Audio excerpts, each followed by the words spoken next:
Program makan bergizi gratis bisa menjadi pemicu anak semangat bersekolah.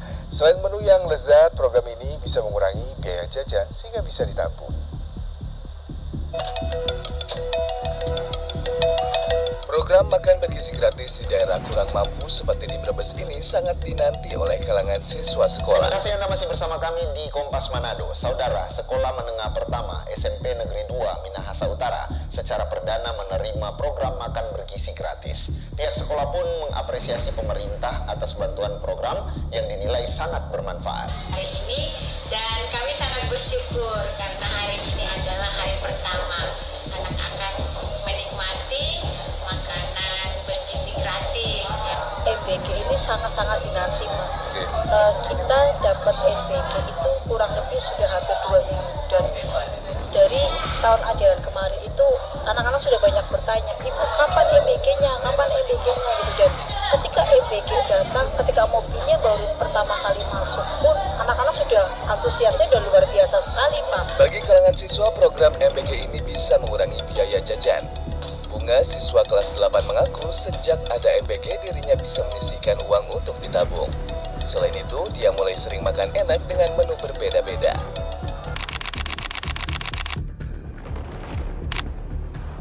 Sebuah program bisa terlihat baik ketika kita melihat tujuannya, tapi dampaknya sebuah kebijakan baru benar-benar terasa ketika ia menyentuh kehidupan sehari-hari.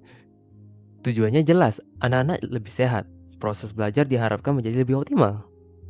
Namun, setiap kebijakan sekecil apapun selalu membawa perubahan, termasuk di ruang kecil yang sering kita anggap biasa, yaitu kantin sekolah. Pertanyaannya bukan lagi apakah program ini baik atau tidak, tapi bagaimana dampaknya bagi mereka yang terdampak langsung. Di video ini, kami tidak berbicara dari ruang rapat, tidak dari laporan kebijakan, dan tidak dari angka-angka besar. Kami mencoba melihat program MBG dari sudut pandang yang lebih dekat, melalui wawancara langsung dengan penjaga kantin sekolah. Halo semuanya, balik lagi bareng saya Dua Tamuta. Di video ini saya tidak sendiri, saya bersama dengan tim partner saya, yaitu Nabah Aku Pertama, Nanda Eka Saputra, dan Muhammad Rafi Alifari. Kali ini saya akan mensurvei lokasi sekolah untuk mewawancarai penjaga kantin sekolah di daerah tersebut. Langsung saja kita akan pergi ke lokasinya.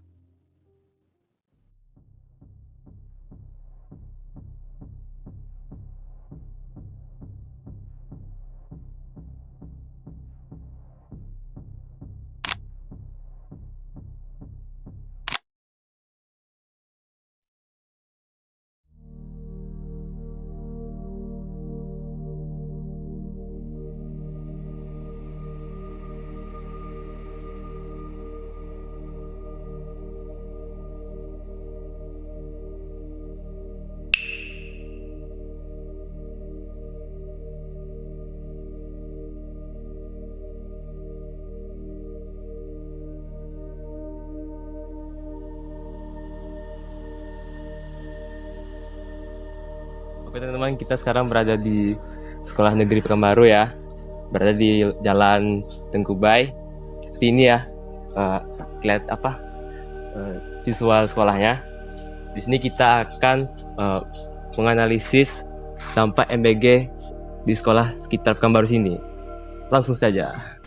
Pak, perkenalkan kami dari mahasiswa Universitas Islam Riau. Di sini kami ingin mewawancarai Bapak mengenai dampak MBG terhadap kantin, Pak. Di sini kami untuk memenuhi tugas mata kuliah Bahasa Indonesia dengan dosen pengampu Dr. Roziah MPD. Baiklah, Pak. Pertanyaan pertama, Pak. Apa dampak MBG terhadap kantin sekolah ini, Pak? Ya, kalau pasti berdampak terhadap kantin karena namanya MBG kan makanan bergizi gratis. Jadi anak-anak tuh pasti minatnya menunggu pembagian makanan gratis dari pemerintah. Baiklah, Pak. Otomatis mengurangi belanja daya beli di kantin. Tuh. Ya, pertanyaan kedua, Pak. Uh-uh. Siapa yang paling berdampak dari adanya program MBG ini, Pak? Yang pasti ya kita yang pengelola kantin yang pengelola kantin, pedagang kantin, atau ya pedagang-pedagang yang di sekitar sekolah, di mana ada program MBG tersebut, gitu. Karena otomatis siswa-siswa yang dapat nama-namanya sudah terdaftar untuk dapat MBG, otomatis sudah berkurang untuk belanja ke kantin. Nah, Hmm. gitu. Ya, pertanyaan ketiga, Ya. di mana dampak program MBG ini paling terlihat, Pak?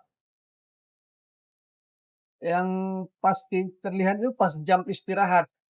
Jam anak-anak istirahat, keluar main, biasanya itu anak-anak kan pada belanja. Karena adanya program MBG, anak-anak tidak belanja ke kantin. Jadi anak-anak itu menunggu pembagian MBG, gitu. Nah, paling-paling kalaupun ada jam istirahat belanja, anak-anak tuh belanja makanan atau yang tidak ada di MBG, seperti air minum. Anak-anak tuh ya dia beli air minum untuk cadangan kalau ada pembagian MBG, dia baru minum. Nah, gitu. Karena MBG tidak ada air minumnya, Oh. gitu. Ya, pertanyaan keempat, Pak. Kapan Bapak mulai merasakan perubahan sejak adanya program MBG ini? Ya, sejak sekolah ini dapat fasilitas MBG dari pemerintah, jadi sekolah ini dapat jadwal pembagian MBG kira-kira awal bulan yang lalu. Nah, jadi terasa sekali kami yang mengelola kantin di sekolah, omset jual belinya jauh menurun. Tuh. Pertanyaan kelima, Pak. Menurut Bapak, mengapa program MBG ini mempengaruhi perjualan di kantin? Ya, karena anak-anak kan sudah dapat makanan gratis dari pemerintah. Jadi karena sudah dapat makanan gratis, otomatis sudah agak berkurang dia untuk mau belanja ke kantin. Gitu. Ya, pertanyaan terakhir dari saya, Pak. Bagaimana cara Bapak menyikapi dan menyesuaikan diri dengan kondisi kondisi ini, Pak?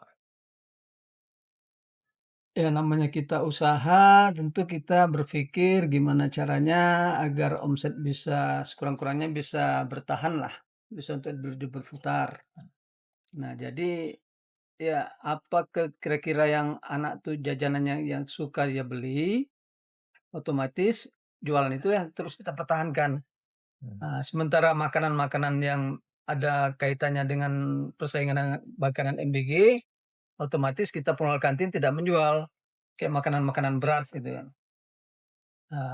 Karena di MBG kan makanannya kan ada makanan-makanan agak berat itu seperti nasi atau ada roti-roti yang lain. Nah, jadi otomatis tidak kita jual karena kalau kita jual juga tidak laku. Nah, itu antisipasi mengakalinya, mensiasatinya. Oh. Seperti itu. Nah. Oh, terima kasih Pak dari kami. Mungkin cukup sekian Pak wawancara dari kami. Apabila saya ada kesalahan mohon dimaafin ya Pak. Oke, sekian. Terima kasih ya Pak. Sejak program MBG diterapkan, aktivitas kantin mengalami penurunan. Siswa sudah mendapatkan makanan dari sekolah, sehingga jumlah pembeli di kantin berkurang. Dampak ini paling terasa saat jam istirahat, waktu yang sebelumnya menjadi momen paling ramai di kantin. Di sisi lain, penjaga kantin tidak sepenuhnya berhenti. Mereka mencoba beradaptasi, menjual minuman dan makanan pendamping yang tidak disediakan dalam program MBG. Ini bukan sekedar soal untung dan rugi. Ini tentang bagaimana masyarakat kecil mencoba bertahan di tengah perubahan kebijakan. Program makan bergizi gratis membawa manfaat besar bagi siswa. Tapi pada saat yang sama, ia juga mengingatkan kita bahwa setiap kebijakan selalu memiliki dampak berlapis. Dan tugas kita bukan hanya mendukung program yang baik, tapi juga memastikan tidak ada pihak yang terabaikan dalam prosesnya. Mungkin kantin sekolah terlihat seperti hal kecil, tapi dari sanalah kita bisa belajar bahwa perubahan besar selalu dimulai dari dampak-dampak yang paling dekat.